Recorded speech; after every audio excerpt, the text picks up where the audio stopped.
And we're going to jump into this now. But it was something I said to my wife. I said, you know what?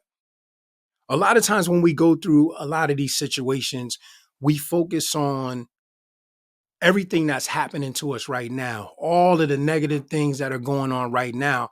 But I said to her, I said, you know what? When we had those long seasons or months of a nice flow of everything going good, we didn't even think about, we didn't even stop to say, oh, everything is going great.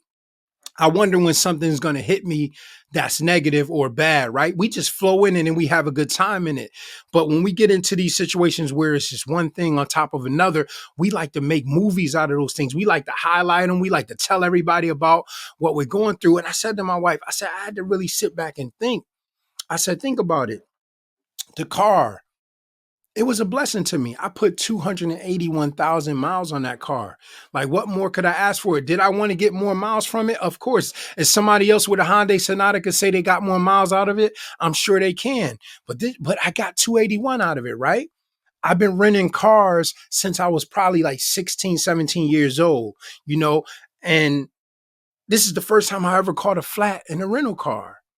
Right? I never caught a flat before. I never went through this situation before. Yes, it was bad. I got treated bad. They was talking crazy to me on the phone. The guy inside the budget rental car place, all types of nonsense. But this is the first time something like this has happened, right? So I just started looking at it like that. Like, you know what? I'm not going to stress none of these things, right? And it brought me back to these scriptures. And when you look at these scriptures, the common theme in these scriptures is, and we know that. That's what Romans 8:28 says. And we know that. James 1:2-4 says, brethren, my brethren, count it all joy when ye fall into diverse temptations. What? Knowing this. Romans 8:28 says, knowing that. James 1:2-4 says, knowing this. Look behind me. No, right? You have to know. Romans 5:3-6. And not only so, but we glory in tribulations, knowing that tribulation worketh patience. Listen, we have to be reminded. First of all, we have to know. You have to know why it is you are going through what it is that you're going through. Why are you going through what it is that you're going through? Because God wants you to see something about him and also see something about yourself. Where are you truly in your faith? Are you walking in patience, right? Do you really believe that you are perfect and entire, lacking nothing? Do you really believe that I am all that you need? And that's why we go through these trials and tribulations. And something that I talked about in the past to always be reminded of. Anytime you're doing something for God, you're doing something for your family, you're doing something for your finance, your business, your work, something that you feel is a goal and something that's going to be a great thing and be a blessing to others, guess what? Opposition is going to come. I've talked about this in the past. When we look at Moses and the children of Israel coming out of Egypt, opposition.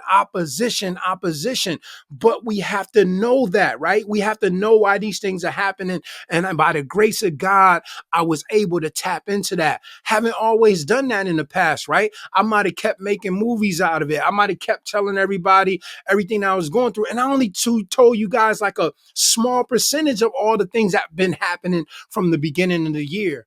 But God.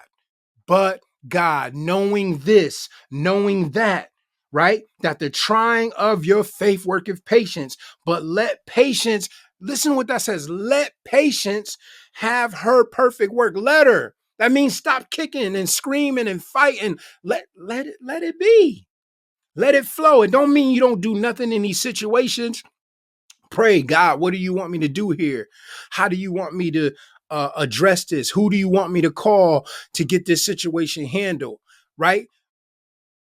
Knowing that the trying of your faith worketh patience, but let patience have her perfect work. Let her have her perfect work. Why? That she may be perfect and entire. God wants us whole, lacking nothing. And when we are whole, that's when we are truly abiding in him, knowing that, listen, we got everything that we need and nobody's going to get over on us, right? Because we are children of God. Nobody is going to take advantage of us, right? Because we are children of God. You know what?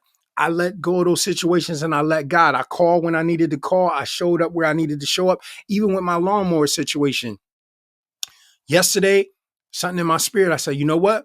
I'm going to call tomorrow.